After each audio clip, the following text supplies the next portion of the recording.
Guys, we're doing a rock and roll history tour of Sacramento with our buddy, Mr. William Berg. He's going to take us on the tour. We're the only ones, which is even better. Yes. All the secrets. The Roostaller building was where KFBK, Sacramento's first radio station, got its start. Wow. And they typically have, wasn't a whole lot of DJs in those days, but there weren't that many records. They'd have live bands performing on the air. Oh, really? In 1947 was the first year that Bob Wills and his Texas Playboys performed their live show on KFBK. It was a regular show. They were a regular house band, and they played a style called Western Swing.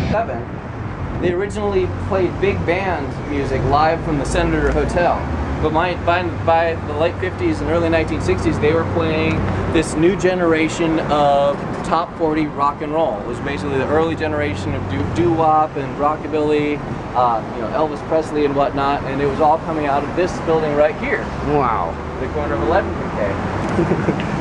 I'm like, I want to see this. Yeah, the ground floor was an all-night soda fountain called the Country Maid. Oh, wow. And I've talked with Billy Bordiso, who Billy Camelos, but at the time Billy Bordiso. She's married to Sam Camelos, and she's the daughter of one of the founders of Old Ironsides. Ah. And in the 50s, she used to walk down here at midnight to get milkshakes at the Country Maid, and upstairs was where the rock and roll was found. Oh, wow. That's awesome. Now, Croy, one sound geek point of interest. Croy was the first radio station in the United States to use carts. You know what carts are? Like the pull, the little, yeah. It's a little 8-track tape, yeah. With like a 67 loop. Yeah, you just pop it in to play commercial spots and things like that. This is it.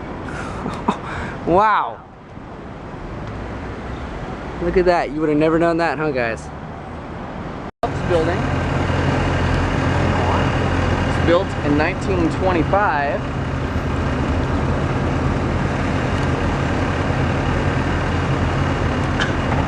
The architect was a fellow by the name of Leonard B. Starks. He was one of the most talented and well-known architects in Sacramento.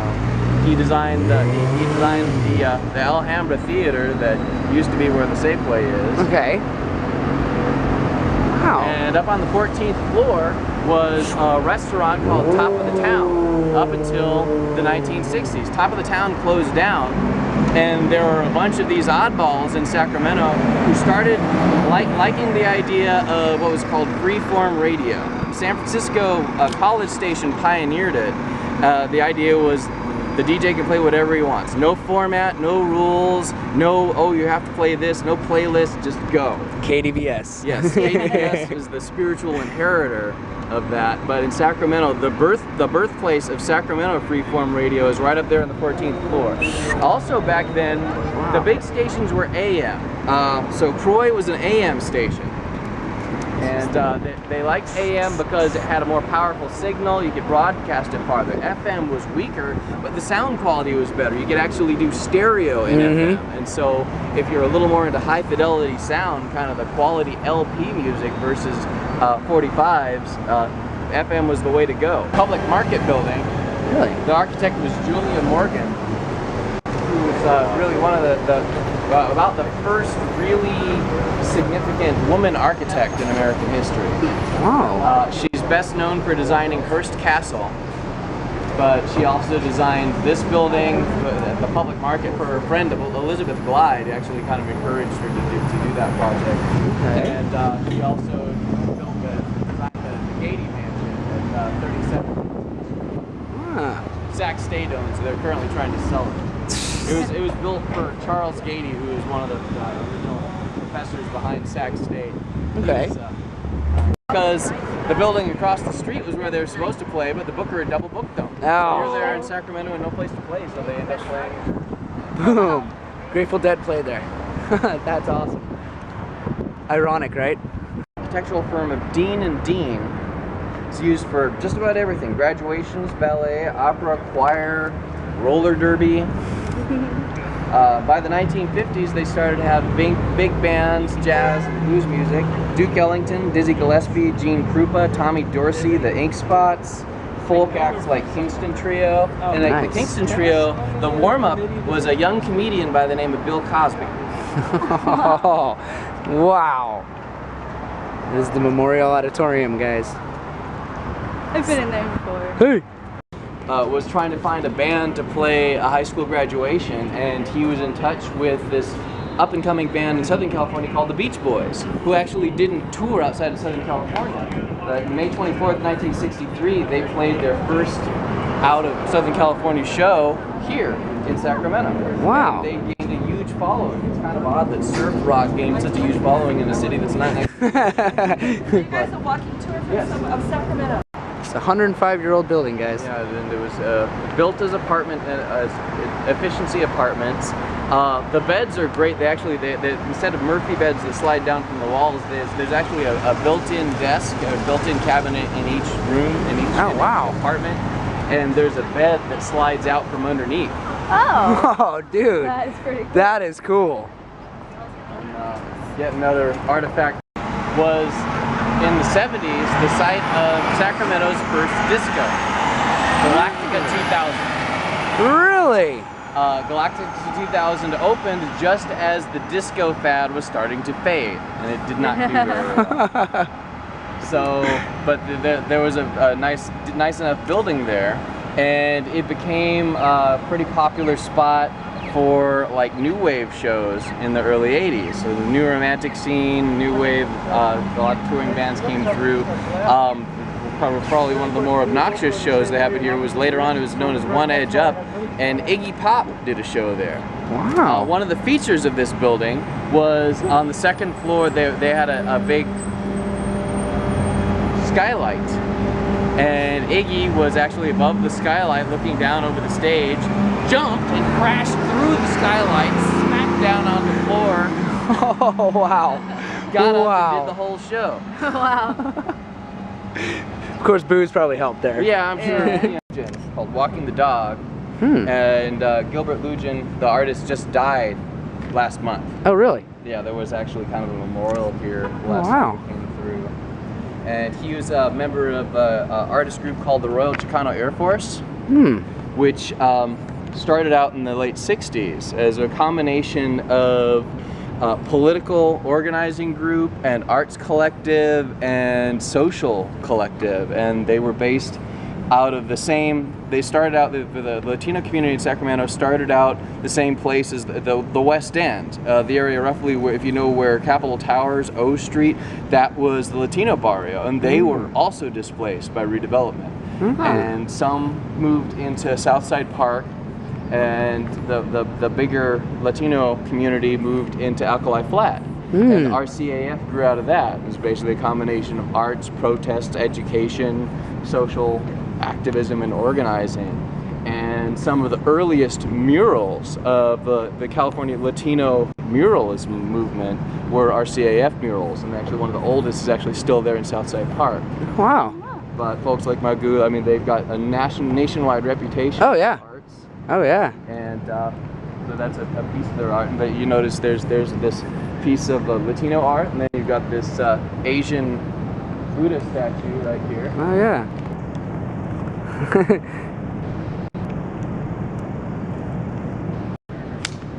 don't know whether or not that's a connection to Sojourner Truth, but I wouldn't be surprised. And you got Poseidon over there. The No Pants Man. The Esquire was actually the last theater built on K Street. It was completed in 1949. Really? And by the 1970s, it was out of business as a movie theater, and it was an office. And on the other side here was actually a 1980s live music venue called Club Can't Tell. Ah. And folks who played here included folks like X and Black Flag and the Dead Kennedys. Wow. I'm not sure, but I think this is actually the show where Jello Biafra broke his leg.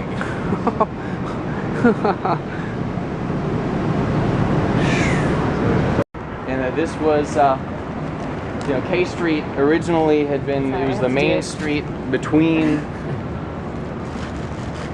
Sutter's Fort and the river. So it was basically the most convenient way to get goods from the place where boats could tie up on the Sacramento River. Okay. And then it became the main street in town, at least the main commercial street. With civic pride. That's right. Clean it up, Sacramento, clean it up. And pretty much all of the department stores and most of the theaters in town were on K. It was also the main streetcar street. But by 1947, all the streetcars had stopped running. Ah. And business in downtown Sacramento started to go downhill. There were department stores down here, but people were moving out to the suburbs, like I said. And starting with Town and Country Village in 1946, all of a sudden there's starting to be more and more department stores out in the suburbs closer to where people live, and people have less and less reason to come downtown. Huh. And so what happened is that downtown did have an appeal for some folks, for teenagers. This became the Downtown Cruise on K Street. It was lots of fun for the teenagers, but of course adults didn't like it at all. This was bad news because teenagers don't shop. They might, shop at the liquor store or whatever if they can convince someone to buy beer for them, but other than that, it's not a big draw. It's not a big market draw. It doesn't make money for the city. But Sacramento, if you've seen American Graffiti, that was further down in the valley in Modesto, but it was very similar. But Sacramento was a bigger city, so we had proportionally that many more hot rodders and kids out here cruising on K Street. We actually had a few who went professional with it. Dick Bertolucci was one. He got his start in the late 1940s modifying cars and doing lead sleds and things like that.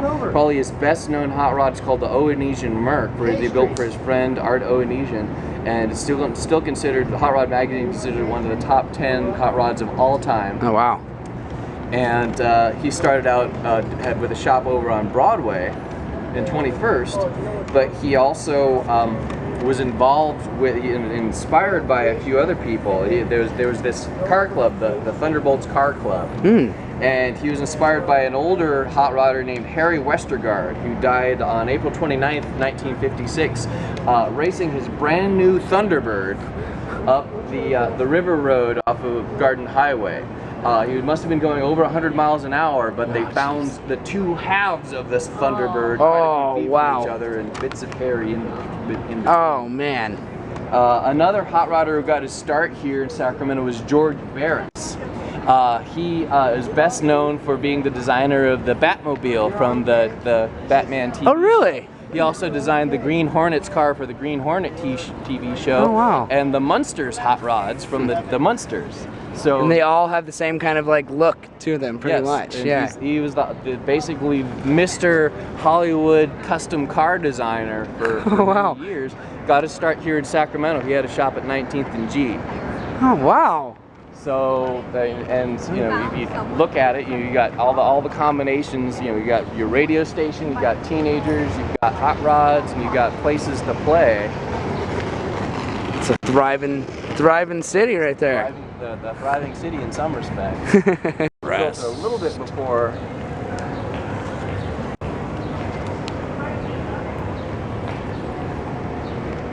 That's where that pizza rock It is. started out as the Empress in 1912, and it was a vaudeville house. It actually caught fire. There was a candy store next door, and at the time, candy stores that made their own candy there had lots of volatile chemicals there, and one of the candy store basically burst into flames and destroyed much of the Empress. It reopened in 1918 as the Hippodrome. And the Hippodrome had a big dramatic canopy out in front. You can see in the back there, that building in the back was originally built to be part of the Empress and the Hippodrome, but it had a new facade. And after World War II, this building, the Roos Brothers department store building, was under construction, and what they think is that pile driving to build this building weakens the marquee on the and in 1945 it collapsed, smashing two people underneath. Oh, dude. So they didn't want to stay the Hippodrome after that disaster, so they did a complete redesign of interior and exterior, which is now the Crest. It's the last picture palace on K Street that still survives entirely. There's a couple of the facades, like the Esquire and the Senator, but this is the only one that's still a working movie theater. One other, it became a place for rock shows as early as the 70s. There was actually one show there that happened in 1990, a little known band opening for, I forget who they were opening for, but it was a little known band at the time called Nirvana.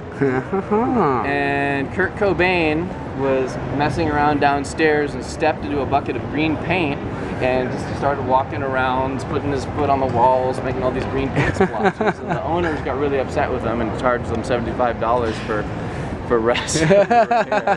And then not realizing a couple years later who Kurt Cobain would end up being. Oh, jeez. When they did repaint the basement, they carefully did not repaint around Kurt Cobain's ducktailers.